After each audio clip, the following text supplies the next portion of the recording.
I wanted to ask you to delve into that, because when I think of insurgency, I think of a guy who straps a bomb to himself, driving into a market in Kabul, shouting Allah Akbar. I don't think of modern Britain. Right. So the first thing is to understand that an insurgency is a social movement, fundamentally. And social movements are normal in every society, right? If you want to move ideas around, if you want anything to happen in your society, you have to have social movements, and a normal society, welcomes these things, right? Some social movements are more contentious than others, right? Essentially, at some point, given some sorts of grievances, you have to decide whether you surrender to the situation, to the status quo, because it can't be changed within the rules of the game, or you go beyond the law. What I'm trying to get at here is that you have a giant ball of energy that is the important bit, but is under the surface. We are now getting very close, both in Britain and many other countries, to a situation where people in fairly large numbers are beginning to feel that the problems are intolerable and urgent, and that they cannot be solved within the existing rules of the game. A highly homogeneous society is usually able to weather that, because they could say, we need to pull together, right? We need to get through this. We're all in the same, what's the metaphor? We're all in the same boat, okay? So there's this paradox. Now, the most vulnerable state is at the top of that curve, where you are, where you have a formerly dominant majority, which is in fear of losing its status. I'm looking around me to my faction, to my tribe, as an indicator of what I should believe and how I should act. And one only does that in situations of extreme insecurity. That's an expression of extreme insecurity, where if essentially what you're now doing is you're burying whatever your own conscience might suggest. Because you perceive the danger to be so great, you have to be with your tribe. You have to be in line with your faction. Right. Okay? Right.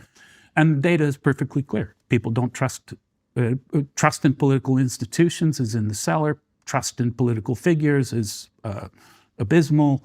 So measures of trust across all institutions are just in the cellar. And my suggestion here, or what I'm trying to do for those listening closely, is to say that measures of trust can be taken as proxies for the measure of legitimacy. And legitimacy is like the secret sauce. That's the magic that allows government to work. If you've got legitimacy, then your cost of government goes way, way down, because people perceive the system to be legitimate.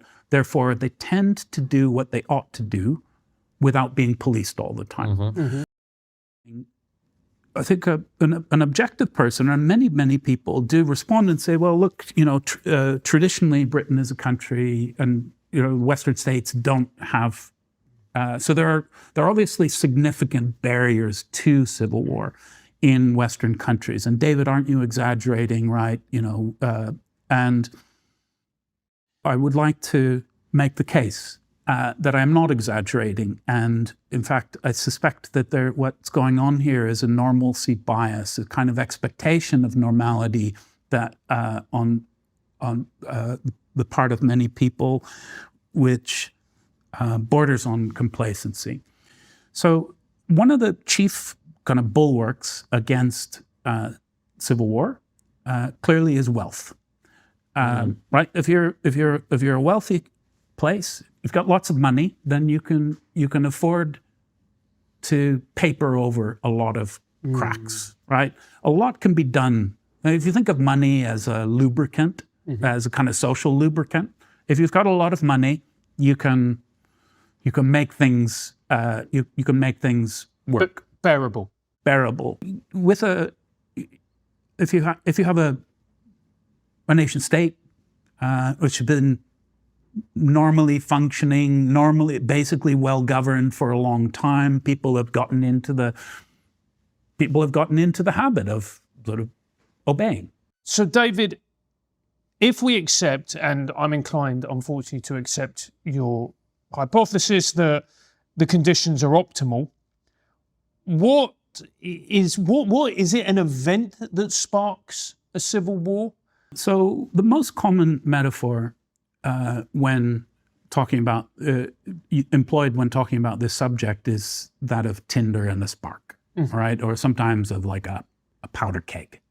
And that's what I urge people to concentrate on: is what are the policies, what are the things that have contributed to the existence of all this tinder, all of that. Okay, go back to my iceberg metaphor. All that like frustrated political energy in the system. That's the real problem, and that didn't come overnight. That took a long time to build, right? And whether it was accidental or deliberate, the fact of the matter is there is a gigantic ball of political energy that is just building up. Okay, now the spark is just intrinsically unpredictable. If you think of the Arab Spring, lots of people might have predicted that, and many people did, that the Arab world was highly politically frustrated, socially, very fractured, lots of political economic problems that were kind of building up over a long term. But no one was going to predict that the thing that would set it off was an Algerian fruit seller getting so frustrated with the local, basically licensing police that he poured petrol on himself and set himself on fire in a market. And so, yeah, because you just can't predict those low grade effects. The kind of chaos that I'm suggesting is going to occur when you switch off the gas and electricity to London, not just once, but every couple of weeks through a winter.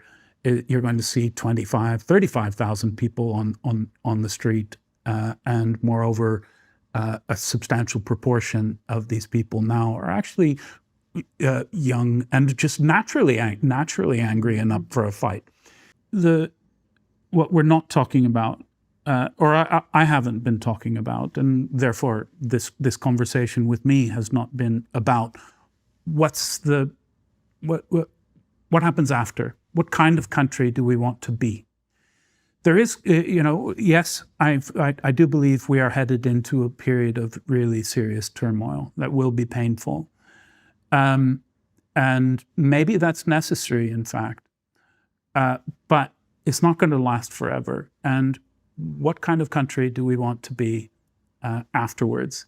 There are a range of potentials for this. Many of them are, in fact, rather unpleasant, but not all of them.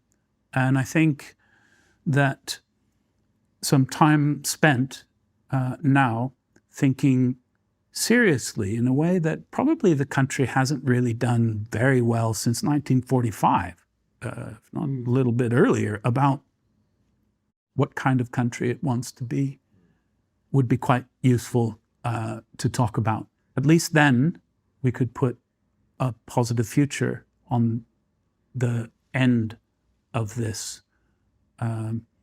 period of disruption of normal service, to euphemize. So I'd like to talk about that, I think, or I'd like to hear other people talk about that and contribute to such a conversation. I'm not looking to motivate a civil war or promulgate violence of any kind. That's not what I'm here for. But I am looking to open the dialogue on the concept and get a temperature check from those who reside there.